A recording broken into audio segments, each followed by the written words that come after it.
நம சிவாய வாழ்க. நாதன்றே பாதம் வாழ்க. நம சிவாய வாழ்க. நாதன்றே பாதம் வாழ்க. മാണിക്യവാചകസ്വാമിയുടെ തിരുവാചകത്തിലെ പുതിയ ഒരു അധ്യായത്തിലേക്ക് നമ്മൾ പ്രവേശിക്കുകയാണ്. തിരുവമ്മാനൈ എന്നാണ് ഈ കാവ്യവിഭാഗത്തിൻ്റെ പേര്. തിരുവമ്മാനൈ എന്ന ഈ കാവ്യവിഭാഗത്തിൻ്റെ പ്രത്യേകത, പണ്ട് കാലത്ത് കേരളത്തിലും തമിഴ്നാട്ടിലും നിലവിലിരുന്ന ഒരു പ്രത്യേക കാവ്യ സമ്പ്രദായമാണ്. ഇതിനെ അമ്മാനപ്പാട്ട് എന്നാണ് നമ്മൾ വിളിക്കുക. അമ്മാനപ്പാട്ട്. ഈ അമ്മാനപ്പാട്ട് താഴ്ന്ന ജാതിക്കാരുടെ ഇടയിലുള്ള ഒരു ഡാൻസും അതേപോലെ ഒരു ഗാനാലാപന രീതിയുമാണ്. പ്രത്യേകിച്ചും ധീവര സമുദായത്തിൽപ്പെട്ടവർ, കടലിൻ്റെ അടുത്ത് താമസിക്കുന്ന മുക്കുവന്മാരായ ആൾക്കാരുടെ ഒരു ഫോക്ക് സോങ് ആണ് തിരുവമ്മാനൈ. അതോടൊന്നിച്ച് അവർ നൃത്തം ചവിട്ടുകയും ചെയ്യുമായിരുന്നു. ഇത് കേരളത്തിലും ഉണ്ടായിരുന്നു. കേരളത്തിലെ ഈഴവ സമുദായത്തിൻ്റെ ഇടയിൽ, പ്രത്യേകിച്ച് മലബാർ ആ പ്രദേശങ്ങളിലൊക്കെയുള്ള ഈഴവ സമുദായങ്ങളുടെ ഇടയിൽ ഉണ്ടായിരുന്ന ഒരു ഗാനരീതിയായിരുന്നു ഈ അമ്മാനപ്പാട്ട്. അമ്മാനപ്പാട്ട് പാടിക്കൊണ്ട് അവർ നൃത്തം ചെയ്യും. പ്രത്യേകിച്ചും ഈ കല്യാണാഘോഷങ്ങളിൽ, അതേപോലെ പ്രധാനപ്പെട്ട പല ആഘോഷങ്ങളിലുമാണ് ഈ ഗാനാലാപനവും നൃത്തവിശേഷവും നടക്കുക. അപ്പോൾ തമിഴകത്ത് വളരെ പോപ്പുലറായിരുന്നു അമ്മാനപ്പാട്ട്.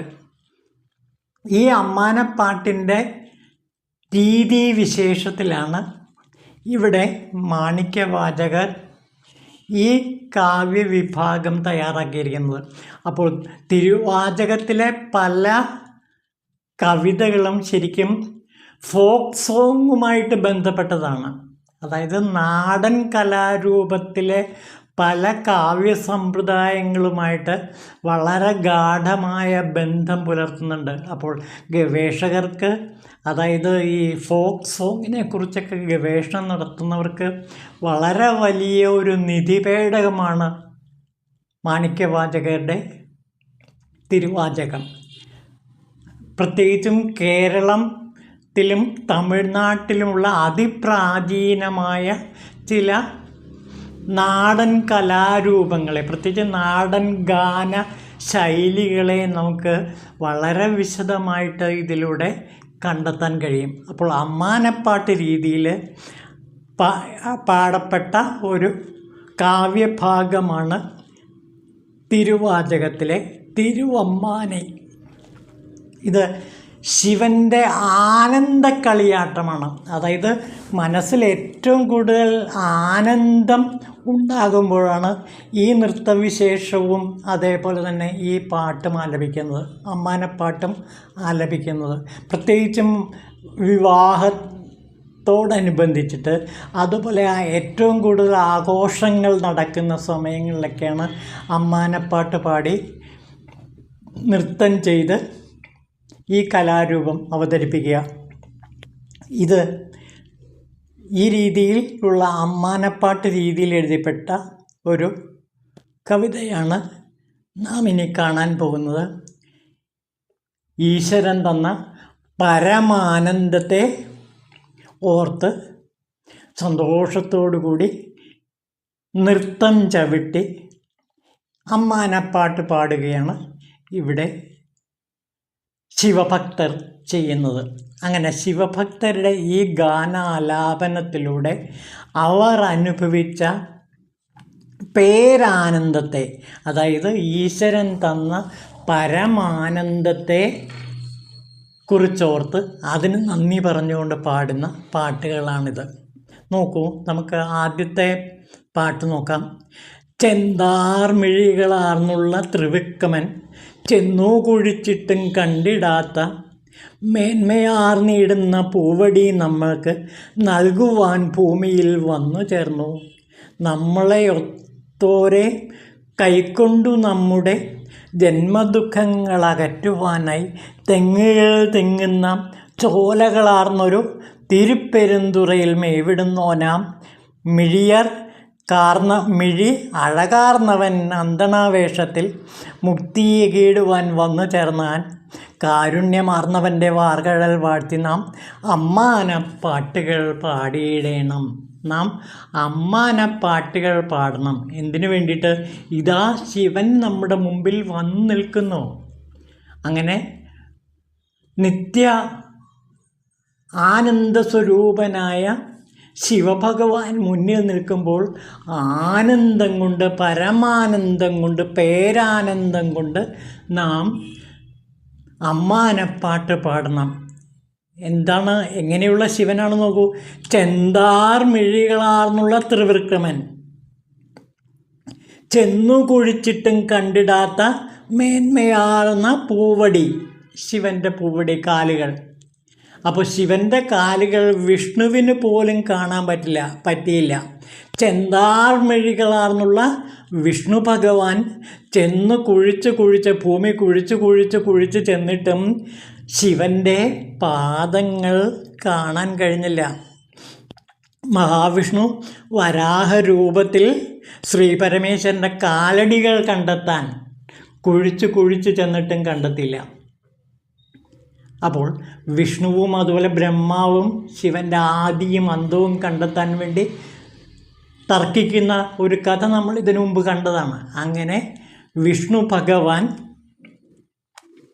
വരാഹരൂപത്തിൽ ശ്രീ പരമേശ്വരൻ്റെ കാലടികൾ കണ്ടെത്താൻ വേണ്ടി ഭൂമി കുഴിച്ചു ചെന്നിട്ടും ശിവൻ്റെ പാദങ്ങൾ കണ്ടെത്താൻ കഴിഞ്ഞില്ല. അപ്പോൾ അത്രയ്ക്ക് പ്രയാസമാണ്. മഹാവിഷ്ണുവിന് പോലും കാണാൻ പറ്റാത്ത പാദങ്ങളാണ് ഇപ്പോൾ നമ്മൾ കാണുന്നത്. അതാണ് ഈ അമ്മാനപ്പാട്ടിൻ്റെ സവിശേഷത. മഹാവിഷ്ണുവിന് പോലും കണ്ടെത്താൻ കഴിയാത്ത ശിവപാദങ്ങൾ ഇതാ നമുക്ക് കാണാൻ കഴിഞ്ഞിരിക്കുന്നു. ഈ പരമാനന്ദത്തെക്കുറിച്ചിട്ട്, ഈ പേരാനന്ദത്തെ ഓർത്ത് നമുക്ക് അമ്മാനപ്പാട്ട് പാടാം. നമ്മളെ ഒത്തോരു കൈകൊണ്ട് നമ്മുടെ ദുഃഖങ്ങൾ അകറ്റുവാനായി അവൻ വന്നു. നമ്മുടെ ജന്മദുഃഖങ്ങൾ അകറ്റാൻ വേണ്ടി അവൻ ഇതാ വന്നിട്ടിരിക്കുന്നു. നമ്മളെ ഒത്തോരെ കൈക്കൊണ്ട് നമ്മുടെ ജന്മദുഃഖങ്ങൾ അകറ്റുവാനായി വന്നു. തെങ്ങുകൾ തിങ്ങുന്ന ചേലകളാർന്നൊരു തിരുപ്പെരുന്തുറയിൽ മേവിടുന്നോനാം മിഴി അഴകാർന്നവൻ അന്തണാവേഷത്തിൽ മുക്തിയെ കീടുവാൻ വന്നു ചേർന്നു. നമുക്ക് മുക്തി നൽകുവാൻ വേണ്ടി അന്തണ രൂപത്തിൽ ഇതാ ശിവഭഗവാൻ തെങ്ങുകൾ തിങ്ങുന്ന ചോലകളാർന്ന തിരുപ്പെരുന്തുറയിൽ വന്നിരിക്കുന്നു. അപ്പോൾ തിരുപ്പെരുന്തുറയിൽ ഇതാ ശിവഭഗവാൻ നമ്മളെ കാണാൻ വന്നിരിക്കുന്നു. അപ്പോൾ പെരുന്തുറ എന്നുള്ളത് ഈ മുക്കുവർ നിറഞ്ഞ ഒരു പ്രദേശമാണ്.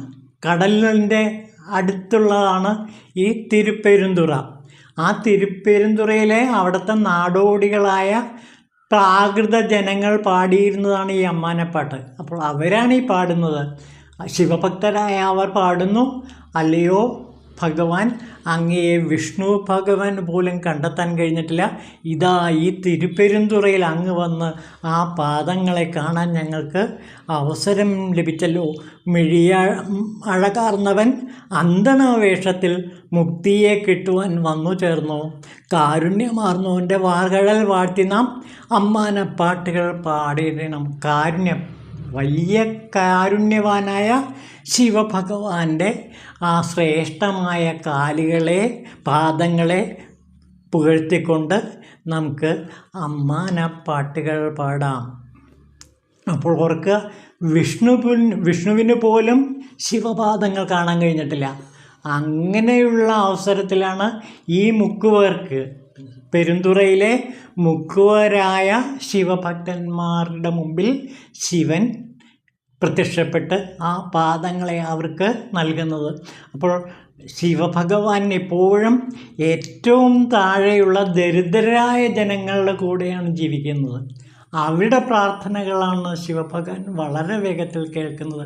അപ്പോൾ ഏറ്റവും അധകൃതരെന്ന് പറയുന്ന, ഏറ്റവും താഴെക്കിടയിൽ ജീവിക്കുന്ന ആ മുക്കുവരുടെ ഇടയിലേക്കാണ് ഇപ്പോൾ പെരുന്തുറയിൽ ഭഗവാൻ അന്തണ രൂപത്തിൽ ബ്രാഹ്മണ വേഷത്തിൽ വന്ന് അവർക്ക് മോചനം നൽകുന്നത്, അവർക്ക് പരമാനന്ദം നൽകുന്നത്.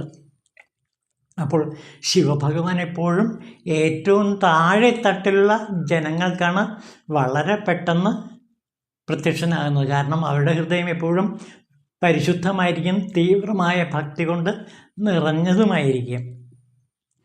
ഈ ലോകം, സ്വർലോകം, പാതാളം ആദിയായ 7 ലോകങ്ങൾക്കും കാണാനാവാത്ത ശിവഭഗവാന്റെ പാദങ്ങൾ.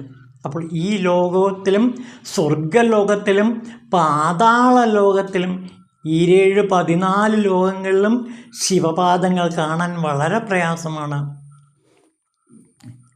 നമ്മൾക്ക് കിട്ടിയ പേരാർന്നോൻ തെൻപാണ്ടി വാണിടുന്നോൻ. തെൻപാണ്ടി ദേശങ്ങളിൽ ഇതാ ശിവഭഗവാൻ എത്തിയിരിക്കുന്നു. അപ്പോൾ ശരിക്കും പറഞ്ഞാൽ ശിവനൊരു ദ്രാവിഡ ദേവനാണെന്ന് പറയേണ്ടി വരും. ഇതാ ഇവിടെ നോക്കൂ, തെൻപാണ്ടി വാണിടുന്നോനാണ്. തെൻപാണ്ടി നാടുകൾ വാഴുന്നവനാണ് ശിവൻ.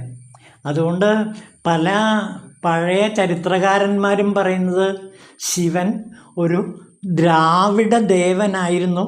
പക്ഷേ ആ ദ്രാവിഡ ദേവൻ തന്നെയായിരുന്നു വേദങ്ങളിലെ രുദ്രനും.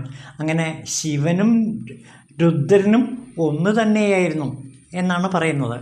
ആ ശിവരുദ്രന്മാരിൽ ശിവഭാവത്തെയാണ് ഇവിടെ, പ്രത്യേകം കിരാതവേഷത്തിലുള്ള ശിവനെയാണ് പലപ്പോഴും ഈ ദ്രാവിഡ ദേശത്ത് ഉഗ്രമൂർത്തിയായ രുദ്രനെയാണ് ഇവിടെ ഭജിച്ചിരുന്നത്. അപ്പോൾ ശിവൻ എന്നുള്ളത് ഒരു ദ്രാവിഡ ദേവനാണെന്നാണ് പല ചരിത്രകാരന്മാരും പറയുന്നത്. സിന്ധു നദീതട സംസ്കാരത്തിൽ നാം കാണുന്നത് ഈ പശുപതിയുടെ വിഗ്രഹങ്ങളാണ്. ഒരുപാട് പശുപതി വിഗ്രഹങ്ങളും അമ്മ ദൈവങ്ങളുടെ വിഗ്രഹങ്ങളും സിന്ധു നദീതട സംസ്കാരത്തിൽ ഹാരപ്പ, മോഹൻജദാരോ തുടങ്ങിയ സ്ഥലങ്ങൾ ഖനനം ചെയ്തപ്പോൾ കിട്ടിയിട്ടുണ്ട്. അപ്പോൾ പശുപതി എന്നുള്ള ഈ സങ്കല്പം ശരിക്കും ദ്രാവിഡ സങ്കല്പവുമായിട്ട് ബന്ധപ്പെട്ടിട്ടുണ്ട്. ഇത് ഭാഗവതത്തിലും പറയുന്നുണ്ട് കേട്ടോ. ഭാഗവതത്തിൽ ഈ ശിവഭക്തിയെ പറ്റി പറയുന്ന ഒരു ഭാഗത്ത് ഭക്തി എന്നുള്ളത് ദ്രാവിഡ ദേശത്താണ് ഉണ്ടായതെന്നും പിന്നെ അത് ഗുർജര പ്രദേശത്ത് നിന്നപ്പോൾ വാർദ്ധക്യം പ്രാപിച്ചു. ഗുർജരം എന്ന് വെച്ചാൽ ഗുജറാത്ത് തുടങ്ങിയ പ്രദേശങ്ങളിൽ ചേർന്നപ്പോൾ വാർദ്ധക്യം പ്രാപിച്ചു എന്നും പറയുന്നുണ്ട്. ഈ ഭക്തി, ശിവഭക്തി ആദ്യം ഏറ്റവും ശക്തമായ രീതിയിൽ വളർന്ന് പന്തലിച്ചത് ദ്രാവിഡ ദേശത്താണ്. അവിടെ നിന്നാണ് ഈ പശുപതി സങ്കല്പം ലോകം മുഴുവനും വ്യാപിച്ചത് എന്നാണ് പറയുന്നത്. അപ്പോൾ ഇങ്ങനെയൊക്കെയുള്ള ഒരുപാട് ചരിത്രങ്ങൾ, ഉറങ്ങിക്കിടക്കുന്ന ചരിത്രങ്ങൾ ഇപ്പോഴും ഹാരപ്പ, മോഹൻജദാരോ സംസ്കാരത്തിൽ, ആ സിന്ധു നദീതട സംസ്കാരത്തിൽ നമുക്ക് കാണാൻ കഴിയും. അത് ഇന്തോനേഷ്യ തുടങ്ങിയ രാജ്യങ്ങളിലും അതുപോലെ വിദേശങ്ങളിലുമെല്ലാം തന്നെ ഈ ശിവഭഗവാന്റെ തേരോട്ടം നമുക്ക് കാണാൻ കഴിയും.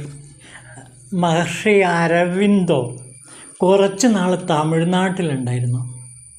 അങ്ങനെ മഹർഷി അരവിന്ദോ തമിഴ്നാട്ടിലുണ്ടായിരുന്ന ആ സമയത്ത് തമിഴിൻ്റെ പാരമ്പര്യത്തെക്കുറിച്ച് അദ്ദേഹം ഗാഢമായി പഠിച്ചു.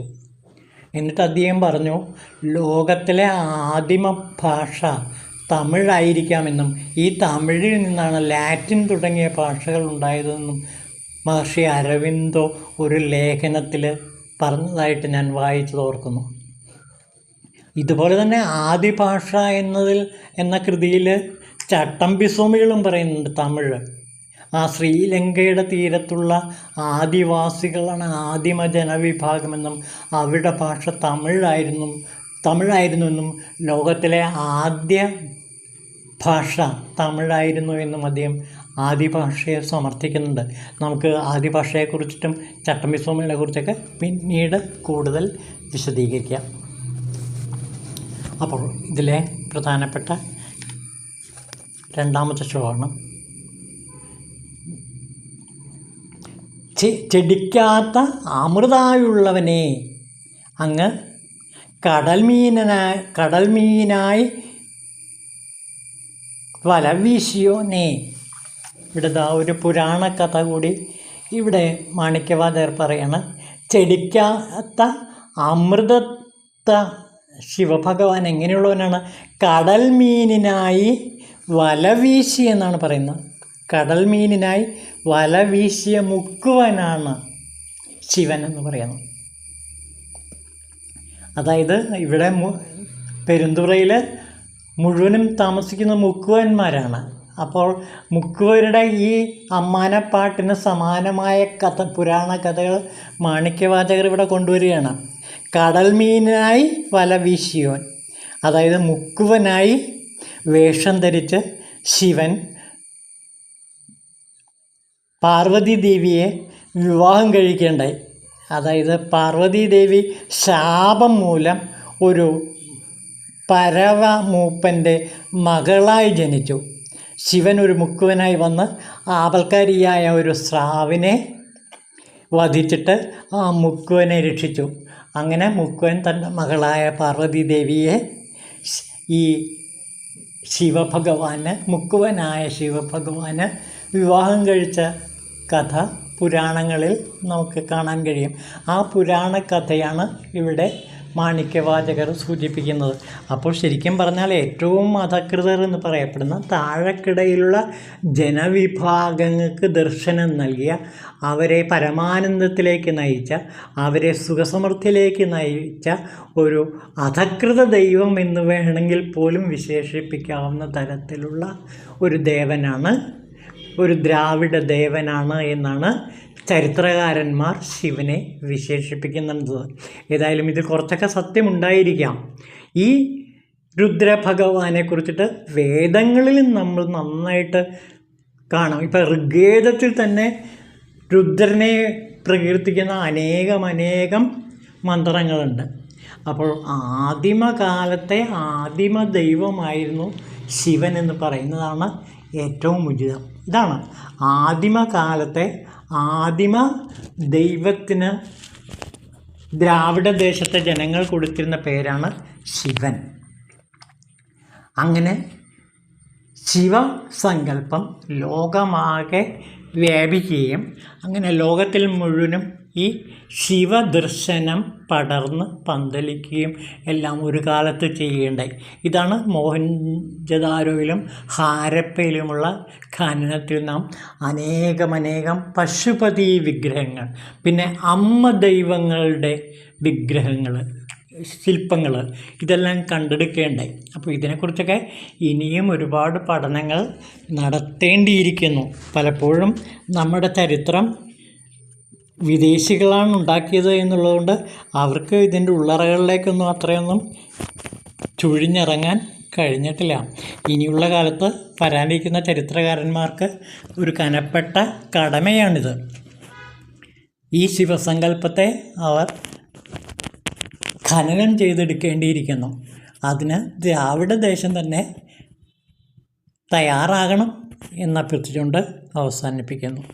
ഓം ശിവായ നമഃ.